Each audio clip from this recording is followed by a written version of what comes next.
Killjoy is the new German agent in Valorant, and her kit can be absolutely devastating if used correctly. Here, I'll show you what she can do. First up is her Nanoswarm Grenade. With this little guy, you can throw it on the ground, and wherever it lands, it stays until you activate it. The Nanoswarm has two different throwing modes, one of which you full force throw the grenade, which is used for more long range situations, and the other one is an underhanded toss, basically, that is used more for planting the swarm to lie somewhere and wait. This thing is stupid useful when on defense. You can essentially place these grenades at any common plant spot on a site and activate them when you hear an enemy team is about to plant the bomb. It's extremely useful. The swarm can also be used as a method of drawing players out of corners or hiding spots, so then you can take them down easily. The swarm deals a ton of damage in a very short amount of time, basically on par with Phoenix's hot hands. If you find yourself in a swarm, best bet is to just get out. Next is Killjoy's alarm bot. As you can imagine, you plant this little guy somewhere you think the enemy will push through, and it not only alerts you when it's triggered, but it also applies the vulnerable debuff on players caught in the explosion. As far as where you should place it, it's pretty much self-explanatory. Look at this little guy as a AoE version of Cypher's tripwires. Be warned though, and if an enemy team sees you place it down on the ground, they do have the ability to shoot it and prevent it from doing its full job. If you do end up getting hit with the vulnerability debuff, all incoming damage is double. So if you get hit, I would suggest stopping your push, backing off, and then maybe try it another time. Killjoy's signature ability is probably without a doubt the most controversial one whenever she was first showcased. Although, I will say personally, I think her turret is more of an annoyance than anything, but here you go. Once you place the turret down, it has a 180-degree field of vision in the direction that you place it. And it seems like the thing has unlimited range. It fires a 3-round burst and does roughly 4 damage per shot or 12 damage per burst on a player without a shield. I'm not quite sure how much the damage fall off is for each burst and the range and everything. That would take far more number crunching than I'm willing to do right now. Still, if you leave the turret unchecked, it could easily kill players at low health. Fortunately, the turret only has 125 health, so it shouldn't be that tough to take down, though I still think it needs a nerf. Okay, so let's talk about this ultimate.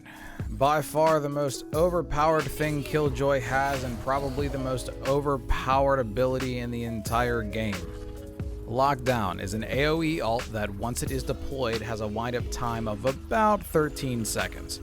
After that time, each enemy captured in the lockdown gets detained, which slows you down to half walking speed and removes your weapon from your hands. Along with that, the number of enemies that get detained in lockdown are displayed so that Killjoy and her team can hunt down each and every one of them. One quick thing to note, the detainment that you suffer for this is sustained through even ults like Phoenix's Run It Back. If Phoenix is in Run It Back mode, gets detained, and then respawns back at his marker, he is still detained for the duration of the effect. This ult is ridiculously powerful in attack and defense, and in my opinion already needs a nerf of some sort. The small ray of sunshine through that hellish bubble is that if you are lucky enough to see the device that produces the lockdown effect, you can shoot it and destroy it before lockdown activates.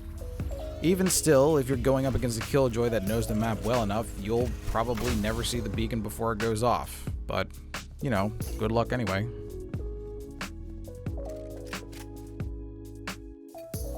With all these abilities, you can see why Riot banned her from any tournaments until they really sort her out. In my opinion, it was a good move since players haven't had that much time with her, and it can be extremely disorienting for a team to play against her without having a game plan ahead of time. Especially since you can use her abilities together to make the turret a pretty hazardous ability.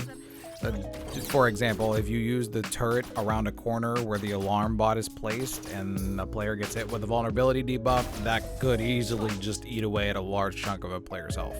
The thing is though, to add to all of the abilities, she is very similar to other agents who use utility that you set down or throw or whatever. You can actually recall all of her abilities, except for the Nanoswarm, from anywhere on the map. You don't even have to see them, be near them, or even freaking look at them. Just press and hold the ability key, and the utility that hasn't been used or destroyed comes right back to you. It's a little nuts. Bot coming back. So right now she's a pretty OP, not gonna lie. Yeah, there are ways to counter her, and her turret is luckily more of an annoyance than anything, but she is by no means a character you should disregard when playing against. I've already gone against some people who have it all figured out and have done some really smart things with her. Main thing you should remember, above all else, is to stay out of her lockdown. If you stay out of that, then you have dodged the biggest obstacle she can throw at you. Thank you everyone so much for watching. I really do appreciate it. If you like what you saw, be sure to hit the subscribe button and the bell icon if you want to know when new videos go up. I have a few ideas for videos in the future. I'm thinking of doing a recoil video or a spray pattern video for each of the guns just to see what they're like and hopefully give you guys more information. If there's anything you'd like to see that you want me to do that you're interested in, be sure to let me know in the comments or reach out to me on Twitter. Either way is easy, don't worry about it. And if you're interested, I stream on Twitch on Sundays, Tuesdays, Thursdays, and Saturdays at 6 p.m. Eastern Standard Time, so you can always find me there. Thanks again, everyone. Keep your heads up.